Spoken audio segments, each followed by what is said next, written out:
Now in this one, ladies and gentlemen, Christopher Tufton, in recent time, there was a report that came out from the IC that he has felt as if he was exonerated. But all well-thinking Jamaicans that actually read and actually do critical thinking understands that the report that came out from the Integrity Commission does not paint either Market Me owner or director or Christopher Tufton in a very good light. The news that is coming from the streets in terms of a video that circulated around that time when this bust out, so to speak, also does not put both those individuals in a good light. So whether you want to talk about the gossip part of it, or you want to talk, and it's not really gossip because people have seen the video. It's really not gossip. You could say it's gossip, you could characterize it as that, but that doesn't mean that it's not real now, is it? Anyway, what I'm saying is this. Both things does not paint a very good picture of the character of the Market Me director or Christopher Tufton. And Christopher Tufton even worse, and let me tell you why. Christopher Tufton wants us to believe that, oh, we did nothing wrong, but yet still there needs to be some administrative change in terms of procurement. Yes? So he came to Parliament today, he had some things to say, and now we move to Dr. Alfred Dawes' first real contribution to the Parliament in regards to a response to Tufton's speech. So here we go. Here we go.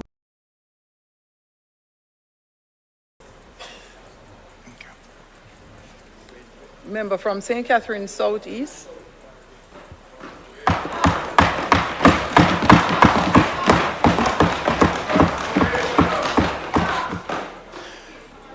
Madam Speaker, let me first thank the residents of Southeast St. Catherine who have, in spite of an onslaught of a campaign against me, chosen me as their elected member to this honorable house.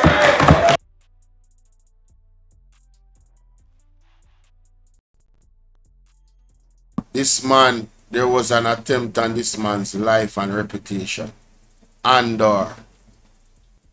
you understand? The man was poisoned, ladies and gentlemen. Very, very serious. I don't know what this is about, this man. But somebody never wanted this man to be in Parliament and be in the House of Parliament. Somebody never wanted him to run. But he's here. Just like when Mark Stewart said, I am here. Big up Mark Stewart. You understand? Big up the prophet. Big up Pastor Peter Chambers and Jeffrey Shuttleworth. And these men don't really need the big up, they don't really care for it, because you see, when they do God's work, those things are not.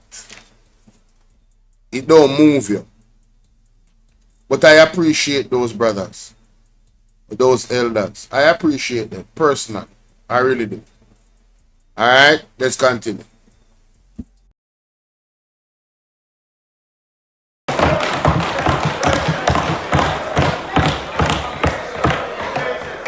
I must say though, Madam Speaker, that with all due respect to the member from West Central, this is really the minister, honorable minister, this is really not what Jamaica wanted to hear from him today. With a spate, well, if we are in tune to social media, member, we would know that there are questions hovering around about an Integrity Commission report. There are questions as to how we are really dealing with mental health in Jamaica and the renaming and rebranding of a hospital that has leaking wards, overcrowded patients, and no capital budget for about 5 years coming from the Ministry of Health, with previous announcements about destigmatization going back as far as from 2019 by the Honorable Minister, where residents are not growing their food at the Bellevue Hospital because of therapy, but because of sustenance, because the food budget has been cut.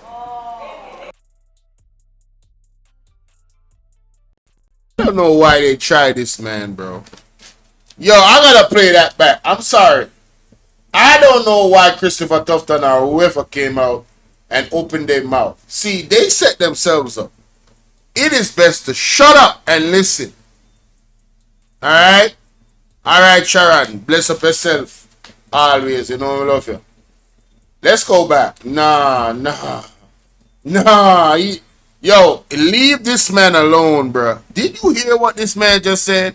Let's play that back. As their elected member to this honorable house.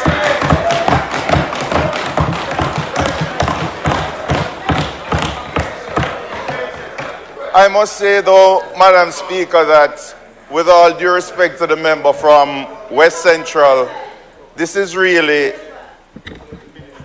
the minister, honorable minister, this is really not what Jamaica wanted to hear from him today.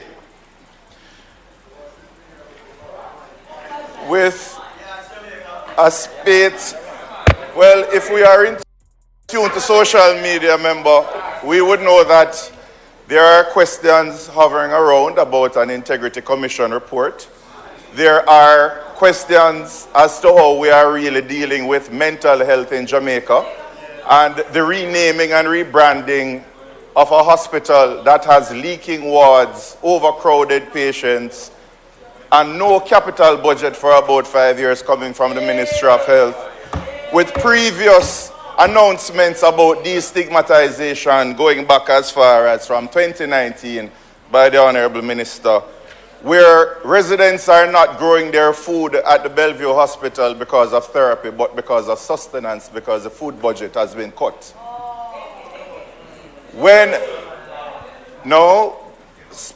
My response is governed by Standing Order 11A, Section 2. I can speak not just about the speech.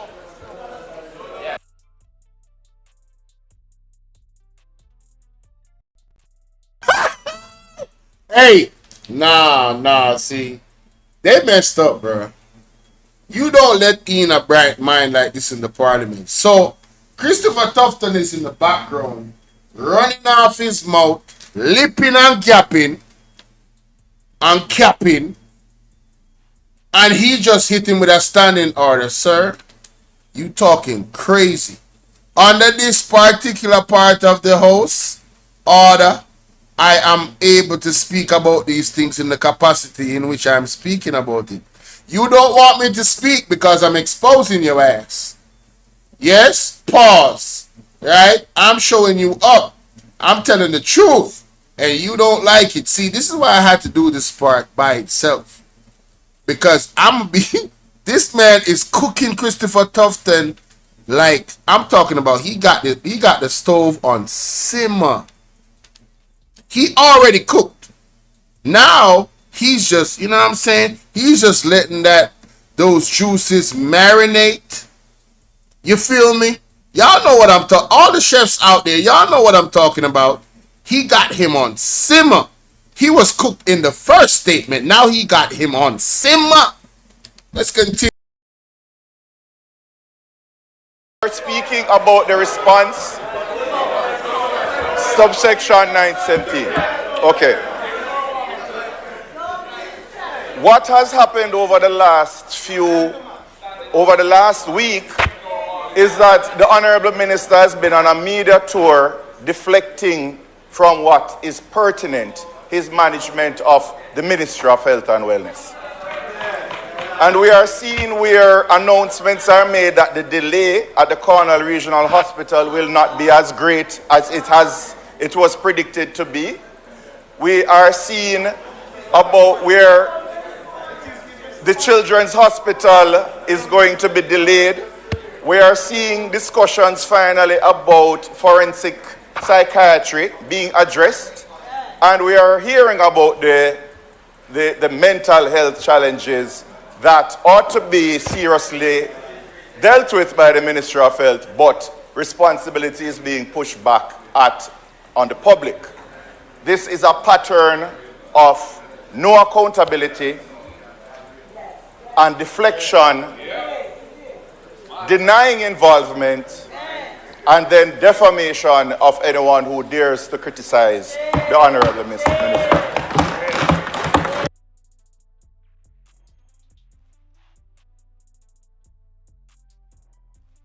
Let me tell y'all something, man.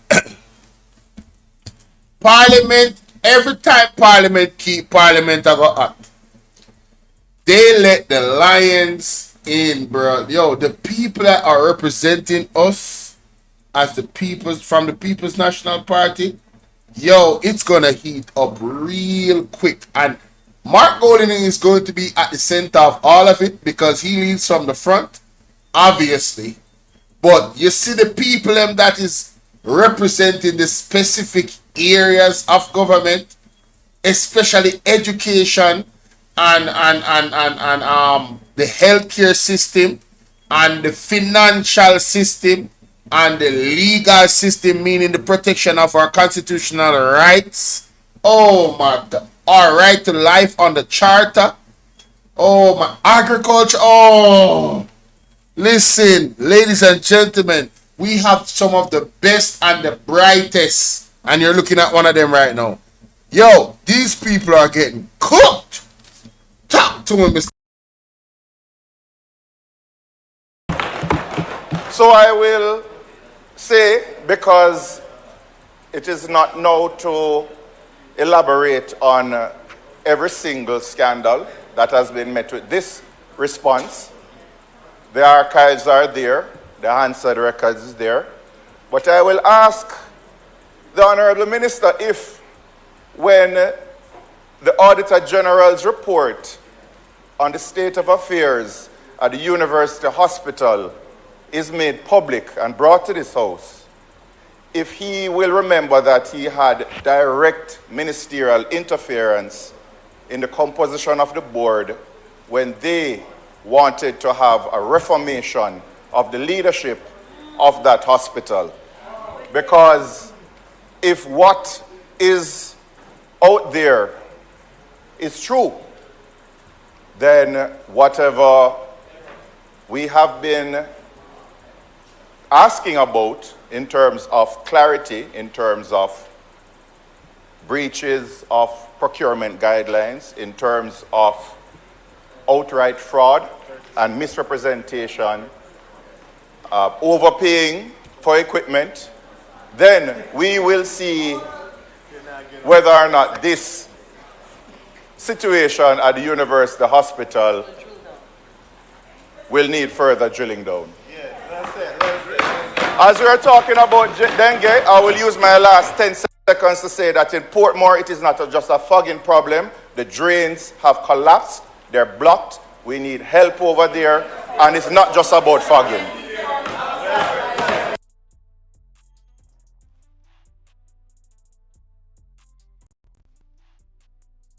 We got a bunch of Michael Jordans over there on the People's National Party side. I'm sorry. Everybody knows that this team did not lose the election. Alright? Yo, the way how this man is cooking Christopher Tufton, yo, the questions that he's asking, the way he's meticulously bringing up the real issues without violating the standing orders, and he did not go over his time. Oh my God, bro. Oh, these people are eliminating the use or the function of the Speaker of the House. Do you guys see what's happening? The PMP is so on point in their representation. They know exactly what they're up against because they experienced it and saw it on the sidelines for the newcomers when they were in opposition the last term. So they saw what Juliet Onus did to the PNP. And I'm telling you, these guys are ready. And they are exposing the JLP.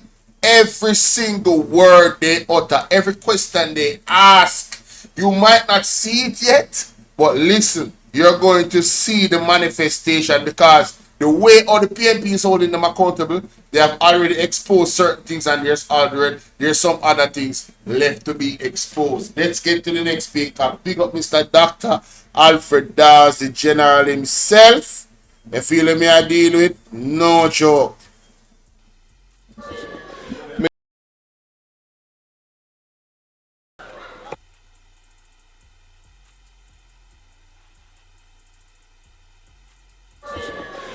Minister, my simple question to you is in relation to dengue. Is there any communication with local government in light of the fact that garbage collection has been next to none? Is there any communication with local government, the local government minister and the ministry in relation to garbage collection in light of the fact that you're highlighting dengue as a problem now, and the prevention aspect of it being garbage is a breeding ground for the mosquito. So is there communication, and will you use your power in the ministry to ensure that garbage collection takes place, especially in Portland Eastern? Thank you.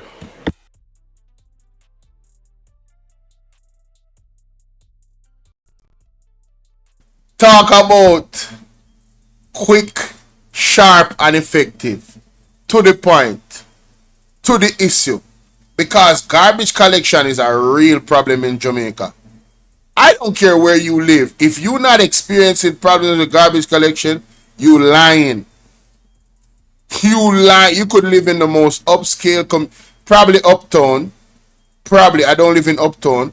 I don't know, but probably uptown areas don't have problem with garbage collection. But you see, regular Jamaica, some place where there shouldn't really be an issue with garbage collection, there is. So this question is a very serious question in terms of the breeding up of mosquito, you know? Because if you have garbage all over the place, ladies and gentlemen, guess what is going to happen? When the rain fall and those containers full up with, and they not even have to full up, just a little bit of water in the creases, mosquito breed up right there, so in them water there, for second, they are going to find it. So big up Isaac for advocating for East Portland again. You feel me? I say, I know we go to Zulieka Jess, ladies and gentlemen. Oh yeah, she's gonna close the show. You understand? Boy, I don't know, I don't think they can handle these people, man. I think the JLP is in trouble. What are they going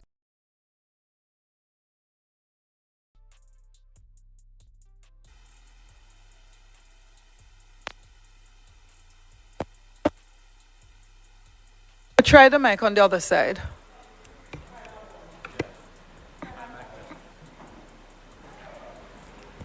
Thank you. Madam Speaker, I wish to begin by commending the Minister for introducing what I consider to be quite well-needed amendments as it relates to this particular issue, which plagues young men and women from northeastern St. Elizabeth to northeastern St. Andrew. People who would have made mistakes many years ago have turned over a new leaf, but unfortunately are plagued by the ghost of past mistakes. And so on this side, I welcome the proposed amendments.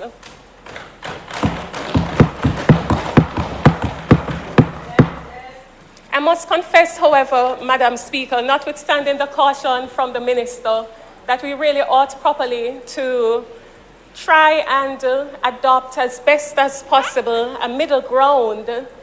It would be remiss of me to not indicate my concern as it relates to the time period that we have actually contemplated as the ceiling, the maximum ceiling, being 15 years.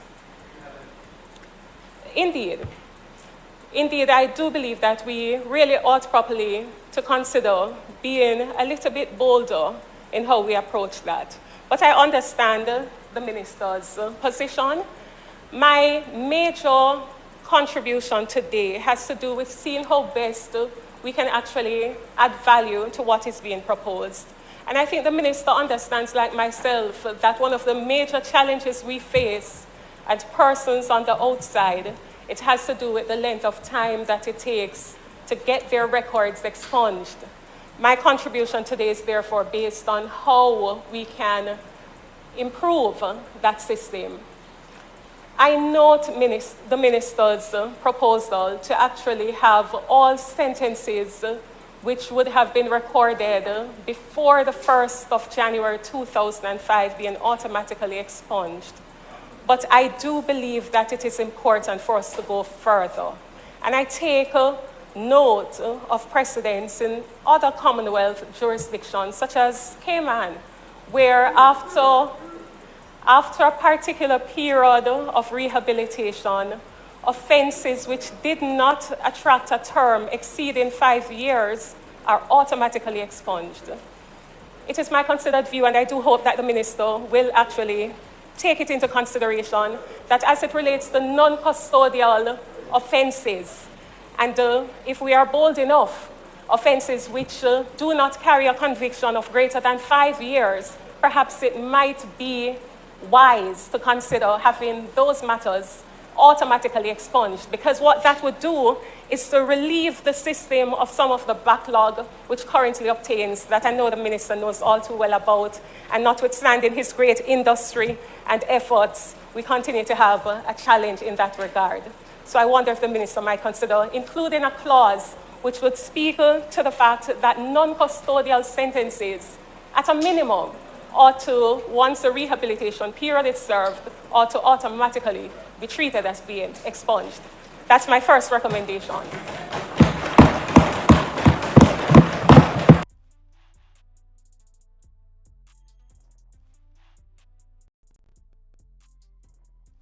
I understand from what she just said, and I don't have to speak much because she's the professional, yes?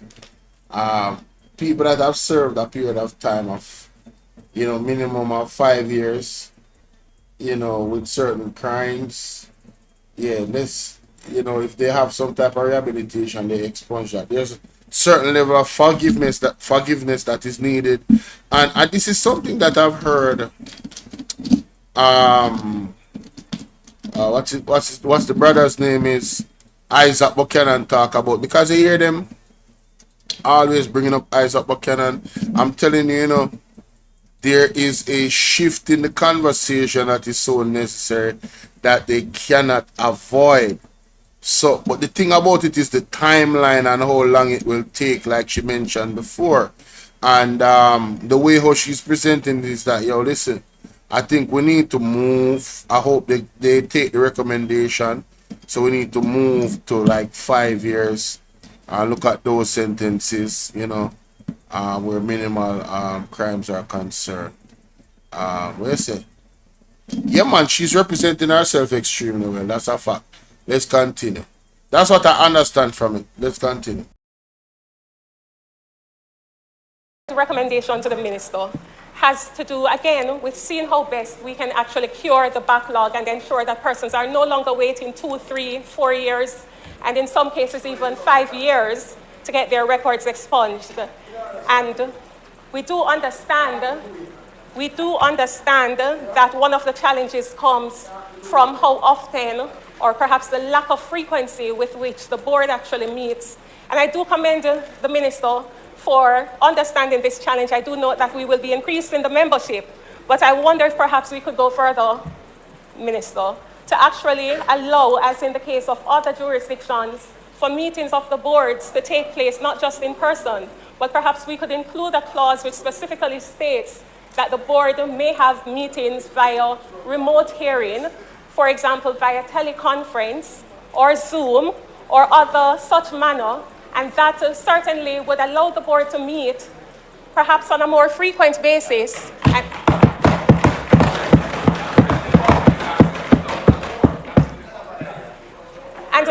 And not only that, but I note, considering my other life, that even in terms of the court, there are meetings, virtual meetings and virtual court hearings.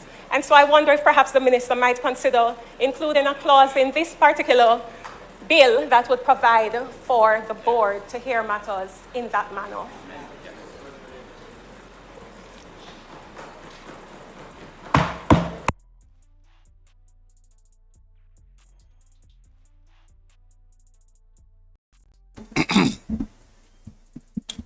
in terms of the Zoom meetings, that's a solid recommendation.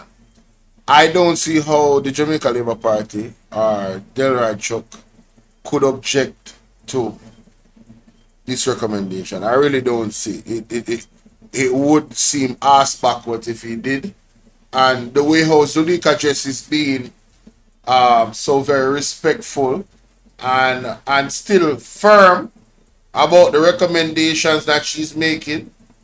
Yeah, if the JLP was not to follow this one, I don't know. I don't know what to think of them at that point.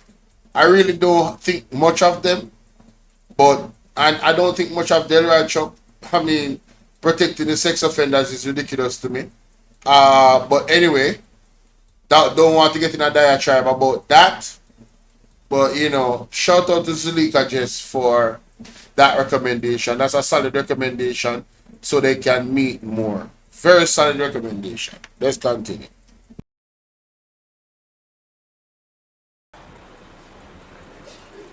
I am hesitant, I must confess, but it would be remiss of me, Minister, even though I understand, quite frankly, the mischief that is intended to be cured.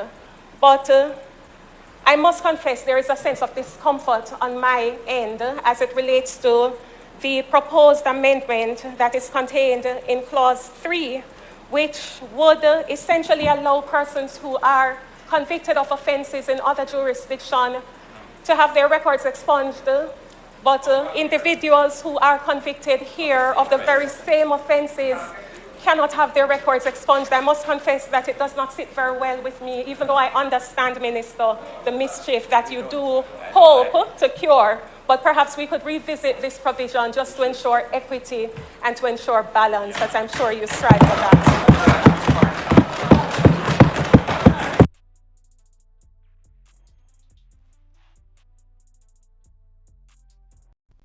Yeah, what's up, man? Yo, Zulieka Jess is going to kill them with love, logic, and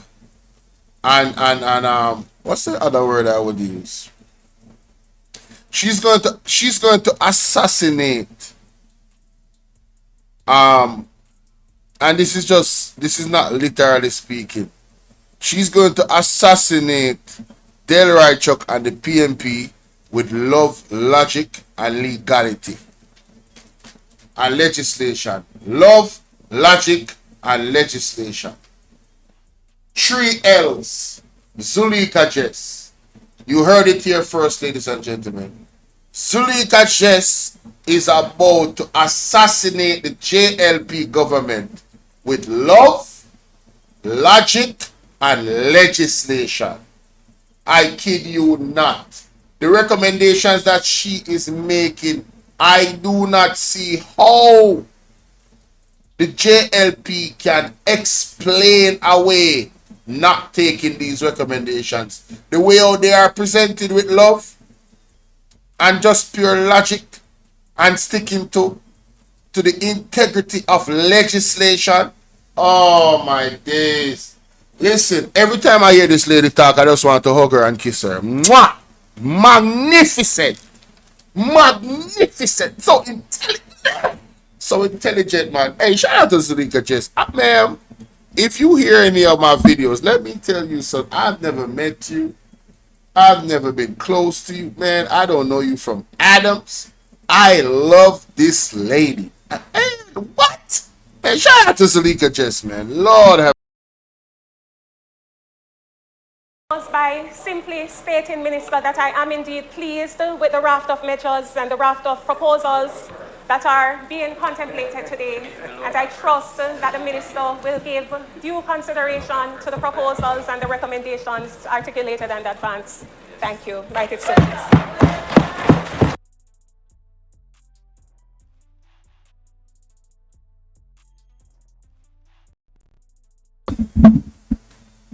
Man, listen, man.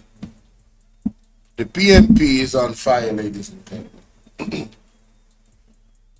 All right, I'm gonna play this one more time to cap this off. This one right here. This right here. Oh yeah. Oh, yes, Lord. I gotta play this one more time. Monday, at the meeting of the Shadow Cabinet, our spokespersons signed the Leadership Code of Conduct, a document originally developed by the Integrity Commission and embodying the 7 principles of public life. Those principles are based on the values of integrity, accountability, and transparency. I think it's very important in Jamaica today that our leaders publicly demonstrate their commitment to those values so that the people can have trust and confidence in the leaders of the country. We have once again, by signing the Leadership Code of Conduct, demonstrated our commitment to the values of integrity, accountability, and transparency in how we operate as leaders, and we commit ourselves going forward to upholding those principles in how we operate and everything that we do.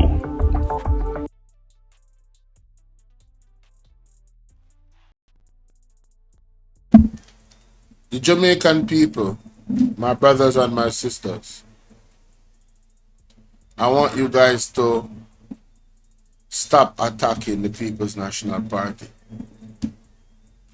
It does not let you look good. I don't care who you are. I know everybody's not recognize that the People's National Party is operating within its merit, its legal merit, to represent the people of Jamaica at the highest level, to speak on our behalf, to advocate on our behalf. The things that you guys are asking them to do, that is your job. I see a lot of people attacking the PNP. A lot of people. Right? They're acting as if the PNP has some sort of power over the government to act in a way as to stop certain things. Right?